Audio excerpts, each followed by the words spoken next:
Hello friends, आज हम बात करने वाले हैं हमारे कॉम्पिटेंसी बेस्ड क्वेश्चन के चैप्टर नंबर 2 की, दैट इज पॉलिनोमियल। बच्चों, पॉलिनोमियल चैप्टर जो देखा जाए तो आपके एनसीईआरटी में बहुत ही फंडामेंटल दिया हुआ है। आपने क्या पढ़ा है पॉलिनोमियल चैप्टर में? जरा अपनी एनसीईआरटी उठाकर तो देखिए। आपने सबसे पहले ये पढ़ा है इस चैप्टर में कि किसी भी पॉलिनोमियल के ग्राफ को देखकर उसके नंबर ऑफ जीरोस बता सकते हैं हम। वो कैसे? कि जब भी ग्राफ उस पॉलिनोमियल का एक्स एक्सिस को इंटरसेक्ट करता हुआ जाएगा तो जितनी जगह पर एक्स एक्सिस को इंटरसेक्ट कर रहा है उतने उसके जीरोस होते हैं। पहली बात आपने ये पढ़ी। दूसरी बात आपने ये पढ़ी है कि किसी भी क्वाड्रेटिक पॉलिनोमियल के एट मैक्स दो जीरोस होते हैं जिन्हें हम अल्फा और बीटा कहते हैं।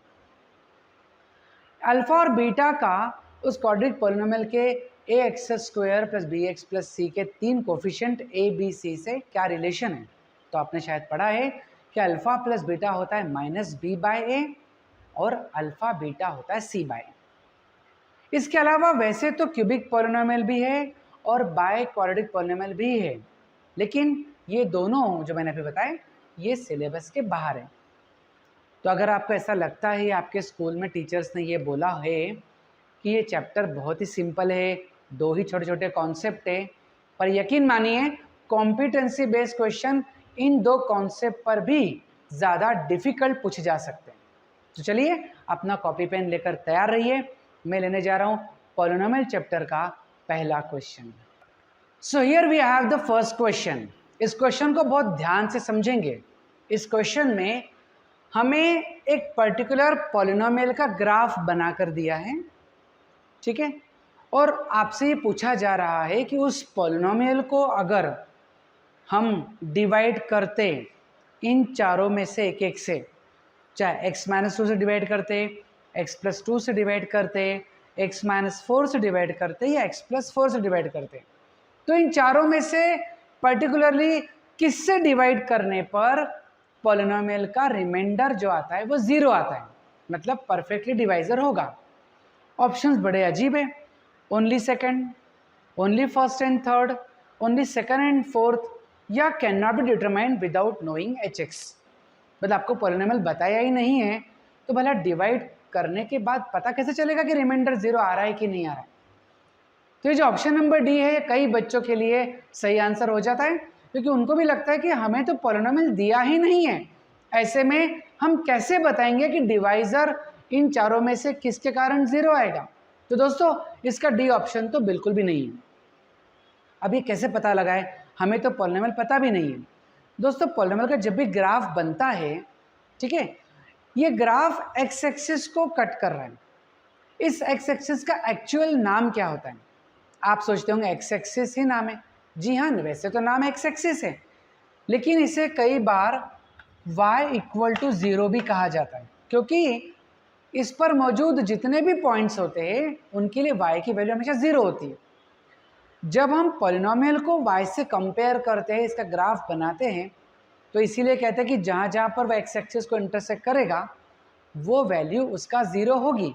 आप देख सकते हैं कि ग्राफ एक्स एक्सिस को -2 पर इंटरसेक्ट कर रहा है, लेकिन वो वापस इंटरसेक्ट कहाँ कर रहा है ये क्लियर नहीं दिया हुआ है, ठीक है। तो हमें x की जो एक वैल्यू है that is x equal to -2, ये तो हमें पता चल गई कि x इक्वल टू -2 रखने से वो पॉलिनोमियल का आंसर ज़ीरो आएगा। क्लियर? अब x की ये वैल्यू है, तो दोस्तों जब हम उस वैल्यू को इस तरफ लेकर आते हैं तो x प्लस 2 नाम का एक छोटा सा लीनियर पॉलिनोमियल बनता है। इसका मतलब ये है कि अगर हम x प्लस 2 से ही डिवाइड करते तभी तो x की वैल्यू -2 बनती। क्लास 9 की रिमाइंडर थ्योरम यही तो कहती है कि अगर कोई लीनियर पॉलिनोमियल किसी को डिवाइड करता है तो उस लीनियर पॉलिनोमियल को ज़ीरो के सामने रखने के बाद जो x की वैल्यू मिलती है आप उसे ही सीधे सीधे उस पॉलिनोमियल में रख दीजिए, तो जो भी आपको रिजल्ट मिलेगा वो रिमाइंडर होगा। तो जब हमें दिख रहा है कि ग्राफ उस -2 से कट होके जा रहा है तो x की value -2, that means x plus 2 एक ऐसा डिवाइजर होगा जिसके कारण रिमाइंडर ज़ीरो होगा, और वो मेरे ऑप्शन में ऑप्शन नंबर 2 पर है। लेकिन आप में से कई बच्चे सोचते होंगे कि अगर ये -2 से हम इसको आगे बढ़ाते तो शायद ये +2 पे ही कट होता। तो उनको लगता है कि +2 भी आएगा तो सही, क्योंकि ग्राफ उस तरफ जा रहा है। तो आप x इक्वल टू +2 लेते अगर, तो आपके लिए एक वैल्यू और हो जाती है x - 2, वो भी ऑप्शन में है। और उससे बड़ी बात, कई बच्चे बोलते हैं कि सर y एक्सिस पर -4 पे कट कर रहा है ना। अरे y एक्सिस पर कट कर रहा है, वो x की वैल्यू नहीं है। अगर आपने x इक्वल टू -4 ले लिया होता तो आपको x+4 नाम का एक फैक्टर मिलता। तो शायद आप x+2 के साथ साथ x+4 भी सही मान लेते। तो आप अगर x+2 और x+4 सही मानते तो आप second and fourth in option number C को टिक लगा देते, जो कि गलत ऑप्शन है। तो इस क्वेश्चन का सही ऑप्शन क्या, यहाँ पर x+2 ही अकेला ऐसा फैक्टर है जिसके कारण रिमाइंडर आ रहा है 0, और वो है हमारा option number A, only second, क्योंकि इसी पर जो है वो उसका रिमाइंडर 0 आ रहा है।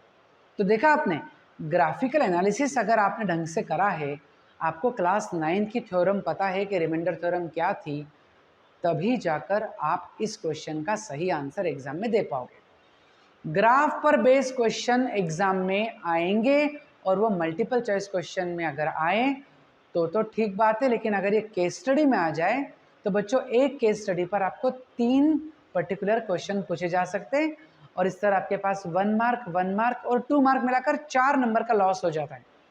तो इसलिए इस पर्टिकुलर पॉलिनोमियल चैप्टर के ग्राफ को लेकर आप सतर्क रहिए। चलिए इस क्वेश्चन के बाद हम देखते हैं हमारा सेकंड क्वेश्चन कौन सा है। So here we go with the second question. दोस्तों सेकंड क्वेश्चन में हमें ग्राफ पेपर पर 2 पॉलिनोमियल के अलग अलग ग्राफ दिए हैं। आप देख सकते हो यहाँ पर एक ग्राफ जो है वो ब्लू कलर के चॉक से मैंने बनाया है और दूसरा ग्राफ येलो कलर के चॉक से बनाए हैं। ये दोनों ही ग्राफ नो डाउट एक क्वाड्रेटिक पॉलिनोमियल के हैं। बच्चों हर क्वाड्रेटिक पॉलिनोमियल का ग्राफ जो होता है वो पैराबोलिक बनता है। पैराबोला का मतलब होता है वो कुछ इस तरह शेप आने वाला, इसमें एक ही टर्निंग पॉइंट हो, चाहे वो ऊपर हो सकता है, चाहे वो नीचे हो सकता है, कहीं भी हो सकता है वैसे तो, पर आपके बुक के हिसाब से या तो ऊपर का ग्राफ होता है या नीचे का ग्राफ होता है। ये दो ही आपको पता होनी चाहिए।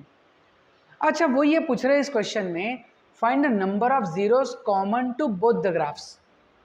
दोनों ही ग्राफ को देखकर आपको बताना है कि ऐसे कितने पॉइंट्स है, कितने जीरोस है जो दोनों के लिए कॉमन है।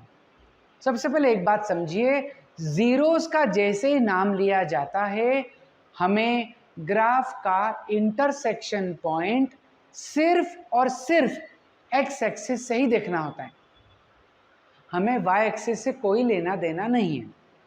अगर हम ध्यान से देखें तो दोनों ही ग्राफ एक्स एक्सिस को 2 बार काट रहे हैं, है ना। जैसे ब्लू जो है वो एक बार यहाँ काट रहा है, एक बार यहाँ काट रहा है, और येलो जो है वो भी एक बार यहाँ और एक बार यहाँ काट रहा है। मजे की बात देखिए कि दोनों इस पर्टिकुलर लेवल पर अलग अलग पॉइंट्स पे काट रहे हैं, वो आपस में इंटरसेक्ट कर रहे हैं, इससे हमें कोई मतलब नहीं है। दोनों ही ग्राफ वाई एक्सिस को अलग अलग जगह काट रहे हैं, लेकिन एक ऐसा पॉइंट है जहां से दोनों ग्राफ पास हो रहे हैं।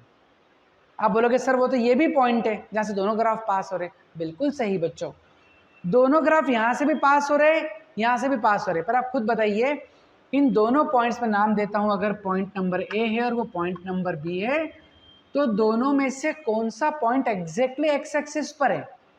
तो डेफिनेटली आपकी चॉइस होगी ऑप्शन नंबर बी, यानी जो बी पॉइंट है वही है।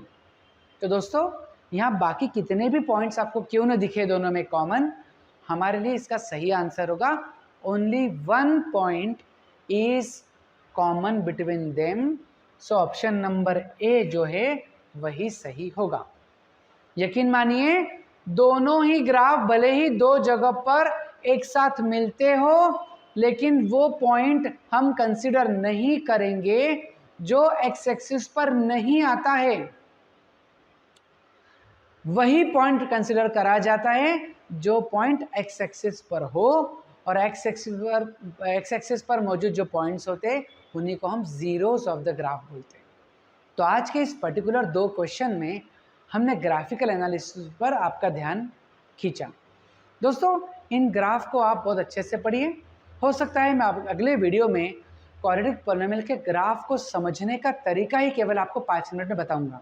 वो वीडियो आप ज़रूर देखना, ठीक है, तो आज हमने आपके सामने 2 क्वेश्चंस दिए। हम फिर मिलेंगे पॉलिनोमियल चैप्टर के और ऐसे ही चैलेंजिंग क्वेश्चंस के साथ में। Thank you very much.